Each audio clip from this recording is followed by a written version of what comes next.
সারা দুনিয়ার বুকে নবী যখনই পেরেশান, নবীর মন খারাপ, আমি যেমনি মন ভালো করে দিয়েছি, আজকেও এই কিয়ামতের ময়দানে নবীকে এমন ঘোষণা শোনাবো, এই ঘোষণা শুনে আমার নবী খুশি হয়ে যাবে। চিল্লায় পড়তে হবে আল্লাহু আকবার। আল্লাহ তখন বলবে, নবী মাথা তুলেন, মাথা তুলেন, ইরফা রাসাক, নবী মাথা তুলেন, সাল তু'তা, আপনার কান্না আমার সহ্য হয় না, সাল তু'তা, যা চাবেন তাই দেব। ইশফা তুশাফা, যার ব্যাপারে আপনি আজকে সুপারিশ করবেন তার জন্য আমি সুপারিশ কবুল করে নেব। বলে সাউফা ইউতিকা রাব্বুকা ফাতারদা, নবী এমন এমন জিনিস আপনারে দেব আপনি খুশি হবেন। তারপরে নবী খুশি হবেন না, নবী অস্থির হয়ে থাকবেন আমাদের জন্য।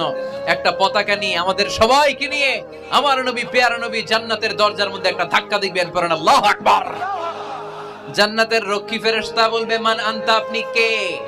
বিশ্বনবী বলবেন, আনা মুহাম্মদ, আমার